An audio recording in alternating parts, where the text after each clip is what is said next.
நிறைய விஷயங்களை ஆராய்ந்து சில விஷயங்களை பேசுறோம், நாங்கள் ஆராய்ச்சியாளர்கள் அப்படின்னு சொல்லி சரித்திர ஆய்வாளர்கள் என்கிற போர்வையில நிறைய கட்டுக்கதைகளை அள்ளி விடுகிற நிறைய பேர் இருக்கிறாங்க. அதுல ஒரு முக்கியமான நபர் தான் பாத்தீங்கன்னா இந்த கிருஷ்ணவேல் அப்படிங்கிறவர். இது எதுக்காக இந்த வேலையை அவர் செய்யறாருன்னா, எல்லாமே அந்த ஒரு சான் வயிற்றுக்காக தான். புள்ள குட்டியை காப்பாத்தணும்ல, அதுக்காக தான் செய்யறாரு. அவரு இந்த புத்தகங்கள் எல்லாம் நிறைய வாசிச்சு, அவரு சில புத்தகங்கள்லாம் எழுதி அதை என்ன செய்யறாரு, விக்கிறாரு. முன்பதிவு செய்யறவங்களுக்கு ரூ. 500 இப்படி எல்லாம் விற்பனை செய்யறதுக்காண்டி இந்த மாதிரியான ஒரு கேவலமான வேலையை தொடர்ச்சியாக செஞ்சுட்டு வர்றாரு. புத்தகம் வாங்காத நண்பர்கள் புத்தகம் வாங்கி உங்கள் ஆதரவை கொடுங்க. பைபிள் பற்றின நம்மளுடைய இந்த தொடர் மற்றும் இந்த தொடரில் நமக்கு கேட்கக்கூடிய எல்லா கேள்விகளையும் தொகுத்து தான் முன்பதிவு செய்யலாம். முன்பதிவு செய்தீங்கன்னா ரூ. 500 தான். முதல் 100 நபர்களுக்கு. எப்படி வரலாற்று ஆசிரியர்னு சொல்றாங்கன்னு எனக்கு ஒன்றும் புரியல. ஏன்னா வரலாற்று ஆசிரியருக்குரிய அந்த கொஞ்சம் ஞானம் கூட இவர்கிட்ட இல்லை. அந்த அளவுக்கு தற்குறித்தனமாக வேதாகமத்தை குறித்து விமர்சனம் பண்றாரு.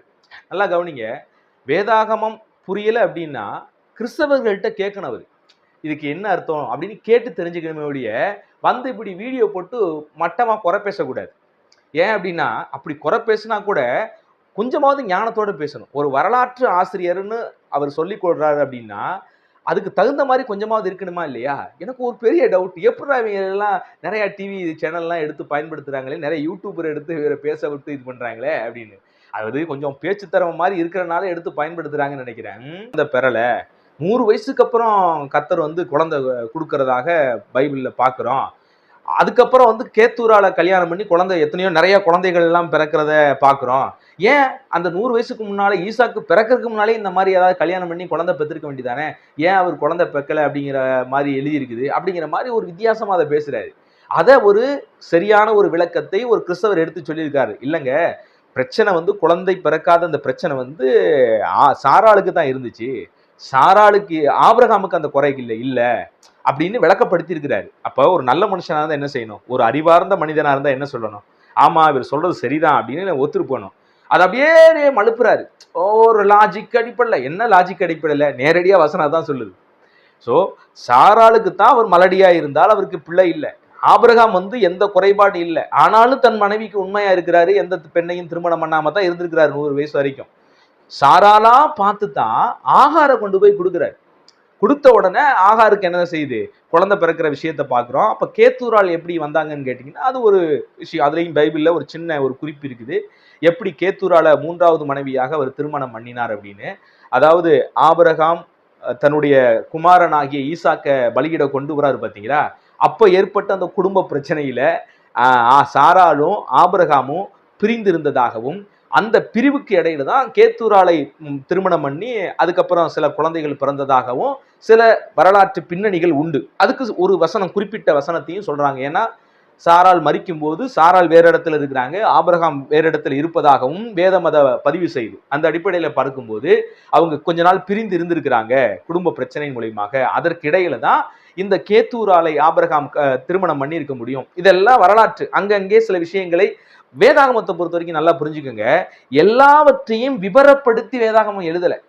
அது ஒரு பைபிளுங்கும் போது அப்படி எழுதவும் முடியாது. பைபிள்ல இருக்கிற எல்லா விஷயத்தையும் துல்லியமா இன்ச் பை இன்ச்சாக விவரமாக எழுதுனா இந்த பைபிள் மாதிரி ஒரு 1000 பைபிள் எழுதிருக்கணும். ஏன் 1000 பைபிள்? அதுக்கும் மேலதான் எழுதணும். அப்ப நமக்கு தேவையானது, இந்த மனுக்குலத்துக்கு தேவையான ஒரு விஷயத்தை தேவன் சுருக்கி நமக்காக கொடுத்திருக்கிறார். சோ சுருக்கி எழுதுனதை அது தேவன் சரியாக தான் கொடுத்திருப்பாருன்னு போய் அணுகி நம்ம வாசிக்கும் போது அதனுடைய விளக்கங்களை சரியா புரிஞ்சுக்க முடியும். ஆனா இந்த மாதிரி ஆட்கள்லாம் பாருங்களேன், அறகுறையா ஏதோ ஒரு விஷயத்துல போய் உண்மையிலேயான இவர் வந்து பைபிளை படிச்சார் அந்த இல்லை. ஏன்னா இவர் அந்த வரலாற்று குறிப்பை சொல்லும் போது இவர் பைபிள் படிக்கல, எவங்கிட்டயோ கேட்டுட்டு வந்து கேள்விகளை கேட்டு வந்து இவர் ஏதோ வந்து இங்க பேசின மாதிரியே சில விஷயங்களை எக்ஸ்போஸ் பண்றாரு. ஏன் அப்படி நான் சொல்றேன்னு கேட்டீங்கன்னா, யூதாவை குறிச்சு ஒரு விஷயத்தை அவர் சொல்ல வரும்போது பாத்தீங்கன்னா தப்பு தப்பா சொல்றாரு. தன்னுடைய பிள்ளைகளை கர்த்தர் அடித்தார் செத்தாங்க அப்படின்னு தான் அங்க இருக்குது. ஆனா இவர் வந்து கர்த்தர் துரத்தி விட்டுட்டார் அப்படிங்கிற மாதிரிலாம் பேசிக்கிட்டு இருக்கிறாரு. அதை பார்க்கும்போதே இவர் உண்மையிலேயே பைபிளை வாசிக்கல, எவங்கிட்டே இருந்து பைபிளை எப்படியெல்லாம் தப்பு சொல்லலான்ட்டு கேட்டு தெரிஞ்சுட்டு வந்து பேசுறாரோ அப்படிங்கிற மாதிரி இருக்குது. யாரும் இஸ்லாமியர்கிட்ட மிங்கிள் ஆகிருப்பாரா அப்படின்னு தெரியல. அவங்க தான் தேவையில்லாம குறையில்லாததெல்லாம் குறையாக எடுத்து வச்சு நம்ம கிட்ட மொக்க வாங்கிட்டே இருப்பாங்க. அது மாதிரி இப்ப இவரும் வந்து மொக்க வாங்க ஆரம்பிச்சிட்டாரு. இதுல அவரு ஒரு குற்றச்சாட்டை வைக்கிறாரு. அதுதான் நான் சொன்ன பார்த்தீங்களா, இவர் வரலாற்று ஆசிரியரா அப்படிங்கிறது சந்தேகமா இருக்குது. வரலாற்று ஆசிரியர் இல்லை, இவர் ஏதோ உழப்பிக்கிட்டு தன்னுடைய பேச்சாற்றல்னால மக்களை ஏமாத்திட்டு இருக்கிறாருன்னு நினைக்கிறேன். அதுல என்ன குறிப்பிடுறாருன்னு கேட்டீங்கன்னா, ஆதியாகம புத்தகத்துல ஆண்டவர் வந்து என்ன சொல்றாரு, இவன் மனுஷன் மண்ணானவன் தானே, இவனோடு என் ஆத்துமா போராடுவதில்லை, இவன் வாழப்போகிற வருஷங்கள் 120 வருஷம் தானே அப்படின்னு ஆண்டவர் சொல்றாரு. உடனே இவர் என்ன அந்த வசனத்தை தூக்கி கொண்டு வந்து என்ன சொல்றாருன்னு கேட்டீங்கன்னா, பாருங்க கடவுளே வந்து 120 வருஷம் தான் சொல்லியும் கூட பல அதுக்கப்புறம் பிறந்த மனிதர்கள் அதை கேட்காம கேட்காம ஒவ்வொருத்தரும் பாருங்களேன் 600 வருஷம் வாழ்ந்திருக்கிறான், 700 வருஷம் வாழ்ந்திருக்கிறான், 900 வருஷம் வாழ்ந்திருக்கிறான், 800 வருஷம் வாழ்ந்திருக்கிறாருன்னு கொஞ்சம் கூட அந்த ஒரு அடிப்படை அறிவே இல்லாம அங்க பேசிட்டு வர்றாரு. மொத்தத்தில் பார்த்தீங்கன்னா கர்த்தர் சொன்ன பேச்சை கேட்டு கரெக்டாக 125 வருஷத்தில் சாவாமல் 35 பேர் இருந்திருக்கிறாங்க. இவங்களெல்லாம் கர்த்தர் ஏன் விட்டு வச்சாரு அப்படின்னு எனக்கு தெரியல. அப்போ கர்த்தர் போய் சொல்கிறாரா, இல்லை இவங்கெல்லாம் கர்த்தரோட பேச்சை கேட்காம இஷ்டத்துக்கு வாழ்ந்துகிட்டு இருந்திருக்காங்களான்னு தெரியல. அவரே என்ன இயேசு கிறிஸ்து அங்க கடவுள் வந்து அதுக்கப்புறம் வர்றவங்க எல்லாம் 120 வருஷத்துக்கு கீழே தான் வாழ்வாங்கன்னு கடவுள் சொல்றாரு. அங்க சொல்லப்படுற விஷயத்த வரலாற்று ஆசிரியர் ஆராய்ந்து தானே. ஒரு சாதாரண மனிதனுக்கு, ஒரு படிப்பறிவு இல்லாத ஒரு மனிதனுக்கு, போதிய நாலேஜ் இல்லாத மனிதனுக்கு இந்த சம்பவத்தை பார்த்துச்சுன்னா ஒரு வேளை தப்பா புரிஞ்சுக்கலாம். இவர் ஒரு வரலாற்று ஆசிரியராக இருந்தால் அது என்னமா இருக்குன்னு ஆராய்ச்சி பண்ணியிருக்கணுமா இல்லையா? நல்லா கவனிங்க. அந்த இடத்துல மனிதர்களுடைய ஆயுசின் வருஷங்களை 120 வருஷத்துக்குள்ளதான் வாழ போறான், அதுக்கப்புறம் மேல வாழ மாட்டான்னு ஆண்டவர் சொல்லலை. அவர் சொல்லக்கூடிய விஷயம் என்னன்னா, நீங்க ஆதியாகமம் 6ஆம் அதிகாரத்துல நீங்க வாசிக்கும் போது அங்க நடக்கிற சம்பவம் என்ன, மனிதர்கள் எல்லாம் தீமையினால் நிரம்பி எல்லாம் அக்கிரமத்துல நிறைஞ்சு போச்சு. அப்ப கடவுள் அழிக்க திட்டம் வகிக்கிறாரு. அந்த அழிக்க போகிற ஆண்டைத்தான் 120 வருஷங்கிறார். கரெக்டா ஆண்டவர் இந்த இடத்துல சொல்லி 120வது வருஷத்துல ஜலப்பிரளயம் வருது. ஒட்டுமொத்த மனுக்குலத்தையும் ஆண்டவர் அழிக்கிறார். நோவாவோடு கூட ஒரு 8 பேர் மட்டும் காக்கப்படுறாங்க. அப்ப கடவுள் சொன்ன அந்த நாளிலே இருந்து அதுக்கப்புறம் நீங்க கணக்கு கரெக்டா நீங்க எடுத்து வச்சு பார்த்தீங்கன்னா, அப்ப வந்து நோவாவுக்கு என்ன வயசு, அதுக்கப்புறம் ஜலப்பிரளயம் வர்றதுக்கு அந்த இடைப்பட்ட காலம், இதெல்லாம் கால்குலேஷன் பண்ணி பார்த்தீங்கன்னா கரெக்டா அந்த 120 வருஷம் வரும். 120 வருஷம் முடிஞ்ச உடனே ஜலப்பிரளயம் வருது. மனுஷர்கள்லாம் நீ வாழ போறது 120 வருஷம் தான் அப்படின்னு ஆண்டு சொல்றாரே ஒழிய, ஒவ்வொரு மனிதனும் 120 வருஷத்துக்கு உள்ளதான் வாழ போறான் அப்படின்னு ஆண்டவர் சொல்லலை. சாதாரண ஒரு ஆய்வு பண்ணினாலே ஆண்டவர் அங்க என்ன சொல்ல வர்றாரு அப்படிங்கிறது புரிஞ்சு போயிடும். ஆனா புரியாம இவரு உழப்புறதை கேட்டா ரொம்ப துக்கமா இருக்குது. இன்னொரு அதுல ஒரு உழப்பிருப்பாரு பாருங்க. ஆகார் வந்து தன் பிள்ளைய கொண்டு போறா, நாச்சியாரால் விரட்டப்பட்டு போகும்போது பாலைவனமான இடத்துல போகும்போது தண்ணி தாகம், தண்ணி கிடைக்கல. அப்ப குழந்தை சாக போகுதேன்னு 50 எறிகிற தூரத்துல குழந்தைய போட்டுட்டு 50 எறிகிற தூரத்துல போய் கடவுள்கிட்ட வேண்ட அந்த நிகழ்வை பார்க்கிறோம். பாலைவனத்துல கர்த்தர் அந்த இடத்துல நீரூற்றை துறந்து என்ன செய்யறாரு, ஆகாரையும் ஆகாரினுடைய பிள்ளையாகிய இஸ்மவேலையும் என்ன செய்யறாரு, தாகம் தீர்க்கிறாரு, பிழைக்க வைக்கிறாரு, காப்பாத்துறாரு. உடனே ஆகார் வந்து கடவுளுக்கு ஒரு பேரிடுகிற எல்லா சம்பவத்தையும் வேதத்துல பதிவு செய்யுது. அங்க என்ன சொல்றாரு, இங்கேயும் ஒரு கேள்வி வருது, இவர் வரலாற்று ஆசிரியரா, முதல்ல ஒரு சாதாரண மனிதனுக்குரிய அறிவு இருக்குதா அப்படிங்கிற ஒரு கேள்வி ஏற்படுது. அங்க சொல்றாரு, வார்த்தையின் வசனத்தின் அடிப்படையில அப்போதைக்கு இஸ்மவேலுக்கு ஒரு 13-14 வயசு இருக்கும். 14 வயசுள்ள மனுஷனையா தூக்கிட்டு ஆகார் போறா அப்படின்னு ஒரு கேள்வி கேட்கிறாரு. பிள்ளையை ஒரு செடியின் கீழே விட்டு தண்ணீர் தேடி அலைந்தாள் அப்படின்ற மாதிரி வரும். இல்லைனா யாராவது அம்பு விட்டு கொண்டுட்டாங்கன்னா கூட பரவாயில்ல அப்படின்ற மாதிரிலாம் வரும். அப்போது 13 வயசுலேயே விருத்த சேதனம் செய்யப்பட்ட பையன் அதுக்கப்புறம் கொஞ்சம் வருஷம் கழிச்சு அப்படின்றது ஒரு 4 வருஷம்னு வச்சுப்போமா, ஒரு 17 வயசு பையனை வந்து ஹேகர் எப்படி தோளில் வச்சு தூக்கிட்டு போனாங்க? குழந்தைத்தனமான ஒரு கேள்வியா இருக்குது. பைபிள் அந்த இடத்துல ஆகார் வந்து குழந்தைய தூக்கிட்டு போனா அப்படின்னு இல்லை. பிள்ளைங்கும் போதே நம்ம என்ன பிள்ளைகள்னு என்ன சொல்லுவோம், ஆமா ஒரு பெரிய வயசு ஆனாலும் அவர்களை பிள்ளை என்று தான் சொல்லுவோம். ஆனா ஆகார் வந்து இஸ்மவேலை தூக்கிட்டு போனாலும் கேட்டா தூக்கிட்டு போனான். ஏன் தூக்கிட்டு போனா? ஏன் ஒரு 13 வயசு 14 வயசு இருக்கிற பையனை நீங்க தூக்கிட்டு போக மாட்டீங்களா? உங்க பிள்ளைகளை வந்து தூக்கிட்டு போக மாட்டீங்களா? அதாவது தூக்கிட்டு போகிற சூழல் அங்க ஏற்பட்டுச்சு, அதனால தூக்கிட்டு போனான். நல்லா தெம்பா இருந்தாருன்னா நடத்தி கூட்டிட்டு போயிருப்பா ஆகாரு. ஆனா இருக்கிற சூழ்நிலை என்ன, பல கிலோமீட்டர் நடைப்பயணம், அதுவும் கரடு முரடான மலைப்பாங்கு, அதையெல்லாம் கடந்து பாலைவன பகுதியில் இப்போ போறாங்க. பாலைவன பகுதியில் போகும்போது தண்ணீர் தாகம், உடல் முழுக்கவும் சோர்ந்து போயிருது. அப்ப 13-14 வயசா இருந்தாலும் இவங்களை விட அவன் சின்ன பையன்தான், ஆகாரை விட அவன் சின்ன பையன்தான், சோர்ந்து போயிட்டான் தண்ணி இல்லாம. உடனே தன் தாயாக அவங்க எடுத்து என்ன செஞ்சாங்க, தூக்கி சுமந்துட்டு போறாங்க. இன்னும் தண்ணி தாகம் ஏற்பட்டதுனால பாலைவனமா இருக்கிறபடினால அவளைதான் என் பையன் சாக போறான் அப்படிங்கிற ஒரு கண்டிஷன்ல அந்த இடத்துல கடவுள்கிட்ட போய் பிரார்த்திக்கிறதாகவும் கடவுள் அங்கே தண்ணியை திறந்து அவர்களுடைய தாகத்தை தீர்த்ததாகவும் இருக்குது. ஆனா இவர் என்ன சொல்றாருன்னா, எப்படி தூக்கிட்டு போனா, ஏன் தூக்கிட்டு போக கூடாதா? 14 வயசு பையனை தூக்கிட்டு போக முடியாதா? என்ன தூக்கிட்டு போயிருக்காங்க. எனக்கு வயிற்று வலினால தாங்க முடியாம நடக்கவே முடியல. அப்ப பாத்தீங்கன்னா என்னுடைய அத்தையும் என்னுடைய அம்மாவும், அப்போ எனக்கு ஒரு 12 வயசு இருக்கும். 6ஆம் வகுப்பு படிச்சுட்டு இருந்தேன். ஒரு 12 வயசு இருக்கும். நல்லா அப்போ வந்து ஓரளவுக்கு நல்லா கொழு கொழுன்னு இருப்பேன் அந்த வயசுல எல்லாம். அப்போ பாத்தீங்கன்னா என்னால நடக்கவே முடியாத கண்டிஷன்ல தூக்கிட்டு ஓடுனாங்க. கிட்டத்தட்ட ஒரு 1 கிலோமீட்டர் இருக்கும் அந்த ஹாஸ்பிட்டல, தூக்கிட்டு ஓடுனாங்க.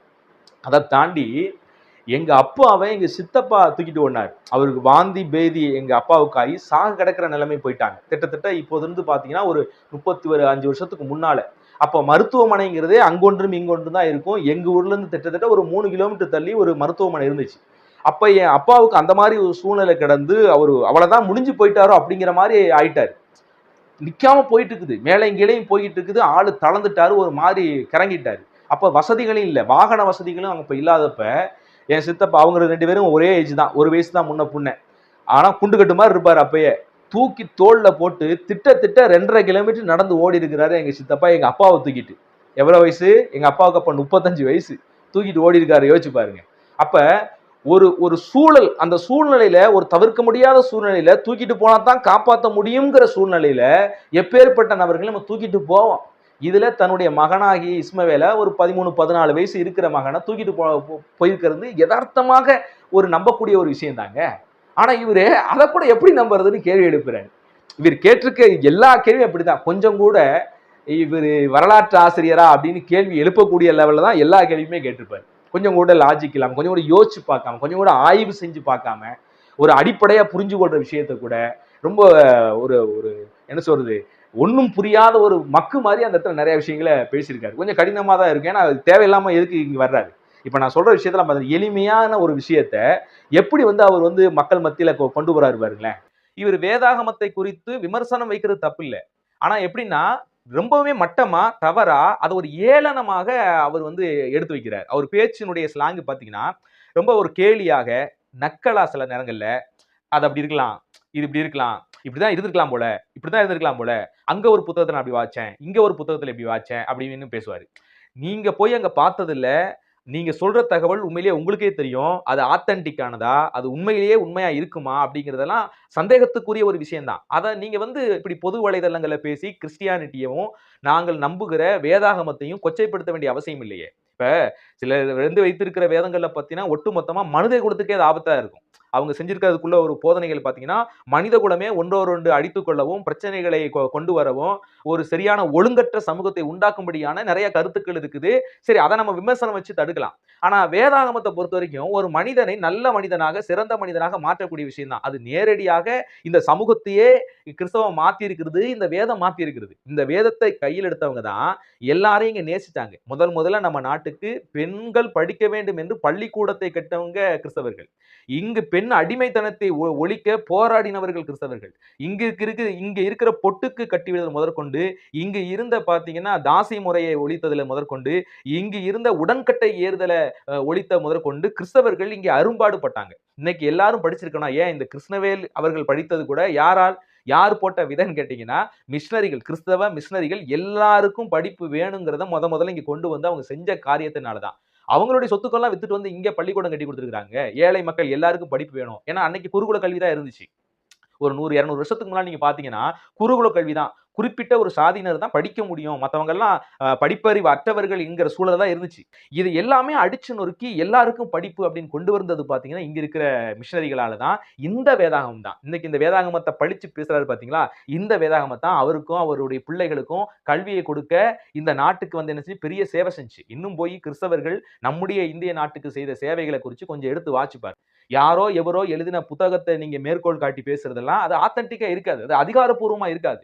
ஏன்னா சில விஷயங்கள் பிடிக்காதவங்க அந்த வேதாகமத்தை தவறாக சித்தரிக்க முடியும்.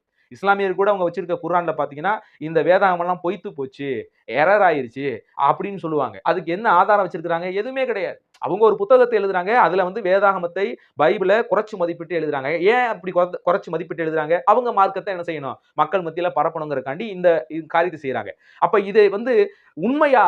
இது பார்க்கும்போது அது உண்மை இல்லைன்னு தான் சொல்ல முடியும். அந்த மாதிரி வெவ்வேறு காலகட்டத்துல இந்த வேதாகமத்துக்கு எதிராக பலர் வந்து நிறைய புத்தகங்கள் எழுதியிருக்க முடியும்.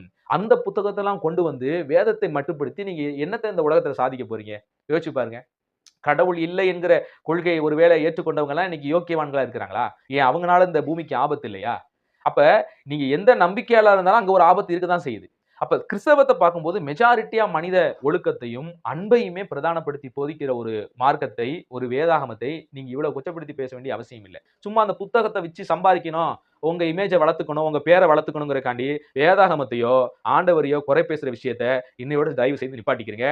மேற்கொண்டு ஏதாவது கேள்வி இருந்தா அந்த நம்பர்ல வாங்க. நம்பர்ல வந்து என்ட்ட கேள்வி கேளுங்க. எத்தனை கேள்வி வேணாலும் கேளுங்க. நான் பதில் சொல்றேன். திருப்பி நான் கேள்வி கேட்கும்போது நீங்க பதில் சொல்ல முடியுமாங்கிறத யோசிச்சு பார்த்துட்டு எனக்கு கால் பண்ணுங்க. தயவு செய்து.